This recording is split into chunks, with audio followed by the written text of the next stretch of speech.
walking with the ghost.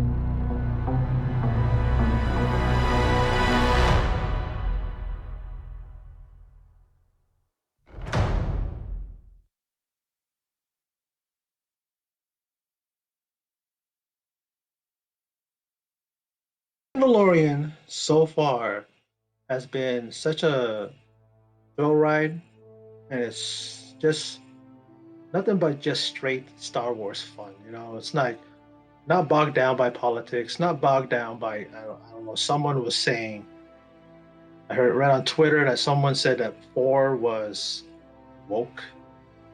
I don't understand that.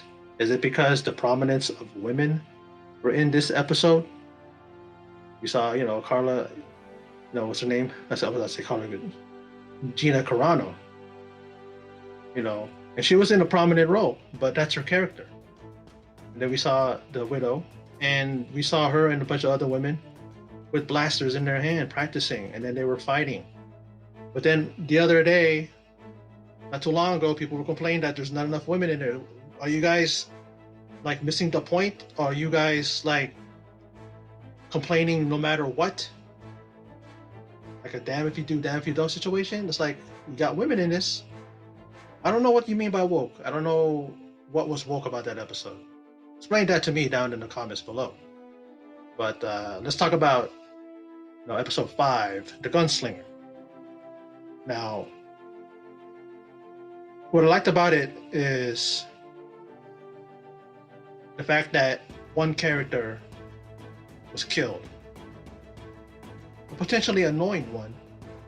Luckily, we will definitely not be seeing that character anymore. He was one of those throwaway, off to the side type of characters, because all we care about is the Mandalorian. All we care about is the child. Gina Carano, if we ever see her character again, But the way it started was pretty cool. It was pretty cool. It was like a dogfight that he had with a bounty hunter that was pursuing him. And it's funny because as they were, he was hitting the Mandalorian pretty good with some blaster shots, and then Mandalorian was engaging him as well. And then the guy, the bounty hunter, says, "I'm taking you in warm, or I'm taking you in cold." And the Mandalorian says, "No, that's my line." And he's able to get behind him and blows up his ship and pretty much takes care of him. Now, because of this, he has to land in a nearby repair place, a repair dock, and it's run by Peli Moto. I guess that's her name. And she's in the Mos Eisley and Tatooine. So we get to see Tatooine. And he wants to pay it off. He has those credits, 500 worth of credits, and I guess it's not enough. He doesn't even want the droids to help on him. Those droids popped up, and when he blasted at them or shot at them, they all looked like turtles. They all, kind of collapsed in. And so he decides he's gonna raise some money, and he goes into the cantina, and the robot there says, "Hey, you're looking at the wrong place. There's no work here on Tatooine." And he meets this guy named Toro Calican, an aspiring bounty hunter. And the dude rubbed me the wrong way the first time I saw him. And throughout this episode, I did not like him. It's one of those things where I don't get it why there's shows are always like this, where they have a character like him, and his purpose is just to rub you the wrong way, to annoy you, to make you say, "I want that guy dead. I don't want him continuing in this episode." He was annoying. He really was. He was very cocky, very arrogant. Making mistakes like a young guy, I guess, in his profession does. He's not, he's you know what I mean. And he's going after his first bounty. He convinces Mandalorian to help him out, take out the bounty hunter that we find out is played by Ming-na, and her name is Fennec Shand. And she's someone that he knows. The Mandalorian knows about this Fennec Shand, and that she was a hired assassin. She was someone that even worked for the Hutts. So he goes along, and they do find where she's at. Well, actually, don't. They notice that there's looks like a bounty hunter that's downed right next to a what do you call those things, a dewback. And when he goes to tend to it, the Mandalorian, he gets shot at, and he's rushing back to the to where the other guy was, where Toro Calican was hiding. And they decide to wait it out till dark. What they do, they're able to formulate a plan that they're going to go full bore on their speeder bikes, and they're going to trade shots, which actually are flare shots, and to kind of temporarily blind Fennec Shan's line of sight. And they're able to, after she pretty much has beaten the hell out of Toro Calican, and then the Mandalorian gets to drop on her, and pretty much says, "Hey, cuff yourself." So, she cuffs herself, and then they notice that one of the speeder bikes are destroyed. So he first asked Toro Calican to fetch the dewback. And he's like, I'm not going to leave this and leave the bounty to you and leave the money to you. So Mandalorian says, okay, he goes. Excuse me for that. Now, Fennec Shand is like trying to talk her way out of it, and she knows that he's a new guy and he's pretty much a rookie, a young guy, so she could definitely get in his head and fill his head with all the illusions of grandeur. What's going to happen if telling him that, hey, this is the Mandalorian, the one that's running from the guild. He has the asset, which he says is a child, and maybe if you take him in, you're going to get elevated like that quick. I mean, he wanted to use her as a way to get into the guild and work for the guild, be a member of the guild, guild of assassins. But she's trying to get into his head, and looks like he's about to listen to what she's saying and kind of give into it. And when he goes to uncuff her, he blasts her, and apparently it looks like he kills her, and he takes off.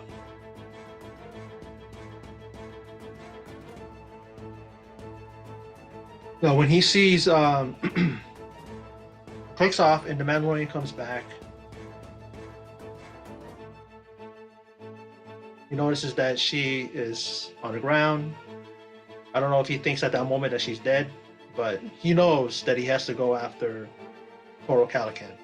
He goes back and notices that he has the little baby, or the child, in his arms, and he has a blaster pointed at the what's her name, Kalimoto, the owner, the lady there.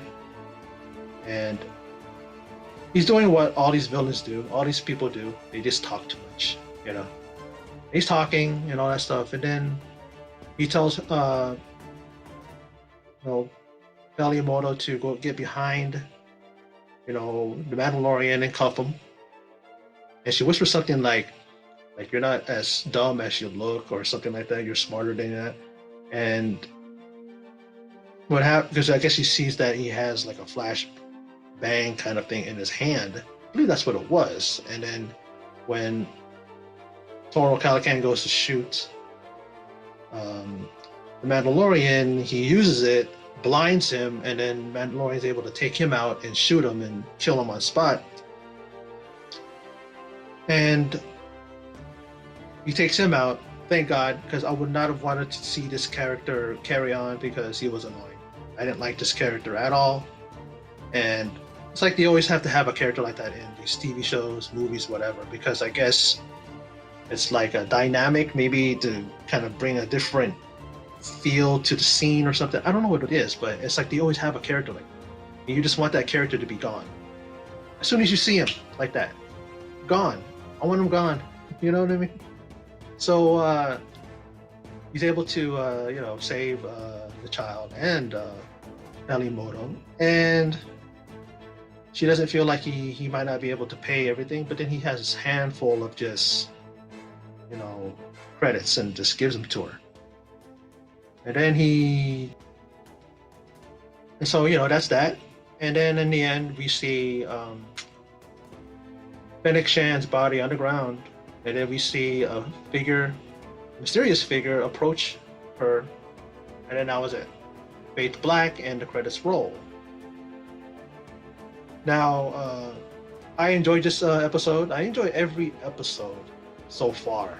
I think that this series is really just feels like just a long movie, meaning it just keeps going. It has like I said in my last review, it's like the look, the feel, just the production value, the cinematography, everything is it's like it's a movie, and I love it.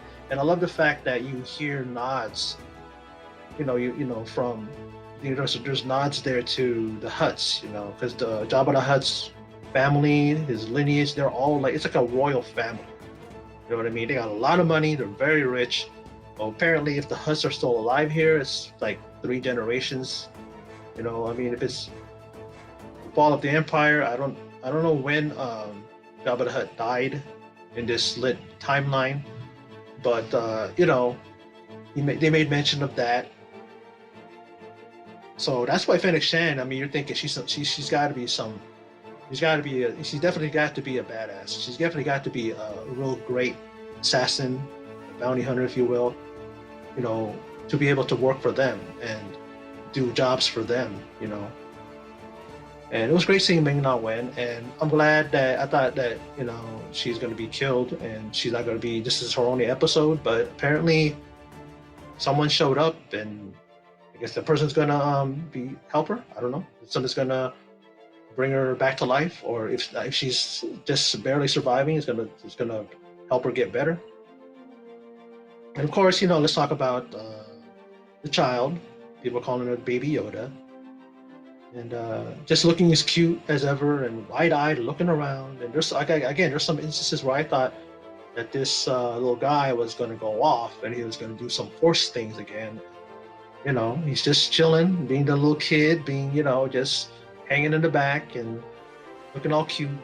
But yeah, I enjoyed this episode, and for those of you who stopped by and checked out this video, I appreciate it very much. And in closing, as always, take care.